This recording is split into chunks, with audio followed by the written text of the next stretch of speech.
नमस्कार दोस्तों। आज से 4500 साल पहले एक ऐसे इमारत का निर्माण हुआ था कि जो कि अभी तक अपने अस्तित्व में बनी हुई है।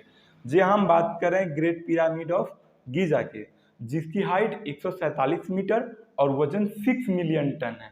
आप अंदाजा लगाइए कि जिस समय में न किसी चक्के का न किसी ऐसे पुलिंग मशीन का आविष्कार हुआ था जो कि किसी सामान को एक जगह से उठाकर दूसरी जगह पर रख सके, उस टाइम में इतनी ऊंची और इतनी भारी इमारत का निर्माण कैसे हुआ था। और वो ऐसी इमारत को बनाया गया कि जो कि अभी तक अपने अस्तित्व में या अपने उसी रूप में धरती पे बनी हुई है।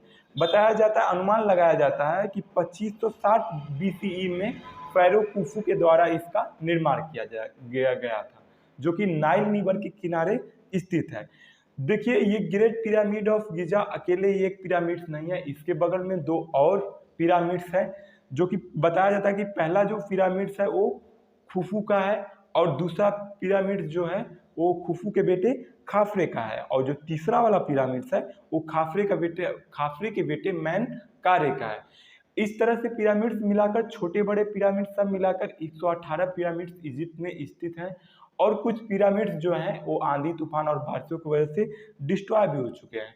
ये माना जाता है, और पुरातत्व विभाग के जो विशेषज्ञ बताते हैं अपने रिसर्च के अनुमान पे, कि जो इजिप्शियन लोग थे वो आफ्टर लाइफ में बिलीव करते थे।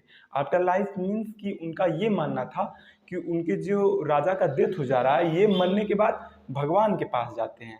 तो वो जो अपने राजा जो उनके थे, उनसे जो इजिप्शियन लोग थे वो बहुत प्यार करते थे, इसीलिए वो अपने राजा के शव को एक ताबूत में बंद करके इन पिरामिड्स के अंदर रखते थे, और पिरामिड्स के साथ खजाने, फर्नीचर्स, कपड़े और खाने पीने की सामानें जो कि जीवन यापन के लिए जरूरी होती है, उन सब सामानों को रखा जाता था, ताकि उनको भगवान के पास जाने के बाद कोई तकलीफ न हो।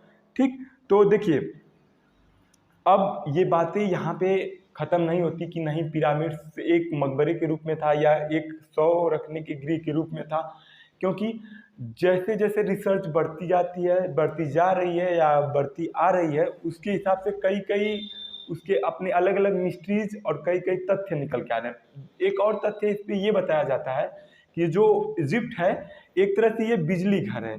यहाँ पे बिजली का आविष्कार किया जाता है, मतलब बिजली उत्पन्न की जाती थी। लेकिन बात यहाँ पे ख़त्म नहीं होती।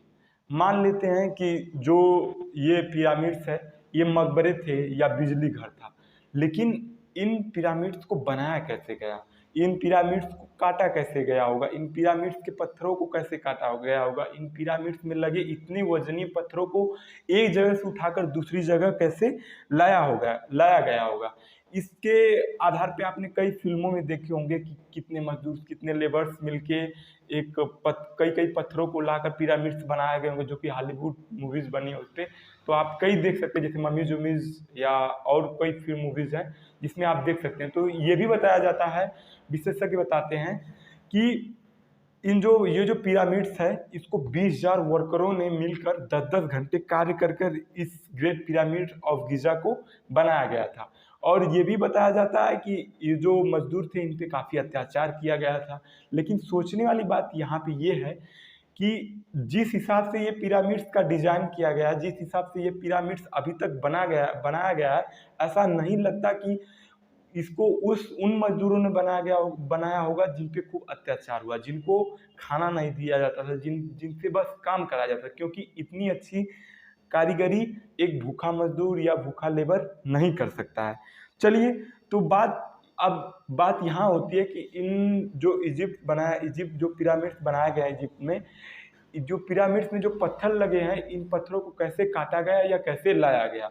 तो इस पे एक ताबूत को खोला गया था, तो उसमें एक नक्शा मिला था, उसके बेसिस पे ये बताया गया कि जो ये पिरामिड्स जो बने हैं, इनमें जो पत्थर यूज हुए हैं, इसमें 5.5 मिलियन लाइमस्टोन और 8 टन ग्रेनाइट और 50,000 टन मोटार का प्रयोग किया गया। और ये जो पत्थर थे वो सदन से लाए गए थे। इजिप्ट से 800 किलोमीटर दूर पे एक सदन इलाका है, एरिया है, जहाँ से ये पत्थर लाए गए थे। अब बात है कि ये पत्थर लाए कैसे गए थे, तो इस पे भी एक तथ्य है कि ये जो पत्थर थे वो नाइल रिवर से बगल में रिवर्स में पत्थरों को काट के रिवर्स में इस तरह से बहा के प्रवाहित करके लाया गया, और उसके बाद जो इजिप्ट जो ग्रेट पिरामिड ऑफ गिजा से और नाइल रिवर के बीच की जो दूरी है उसके बीच में इन पत्थरों को घींच के लाया गया। लेकिन बात ये होती है कि न उस समय में कोई घिसने वाली मशीन थी, न कोई व्हील्स था, तो ये पत्थर घींच के कैसे लाए गए। तो देखिए, जैसे कोई पत्थर है, बड़ा सा एक पत्थर चट्टान काटा गया जो इसमें लगा हुआ है, ग्रेट पिरामिड ऑफ गिजा में लगा हुआ है, तो इसको स्लाइड करके लाया गया। स्लाइड करने का ये प्रोसेस था कि जो अधिक लेबर्स जो थे रस्सी बांध कर पत्थर को घींचते थे, और कुछ मजदूर उसके ऊपर से पत्थर के आगे पानी डालते थे ताकि वो अच्छे से स्लाइड हो सके।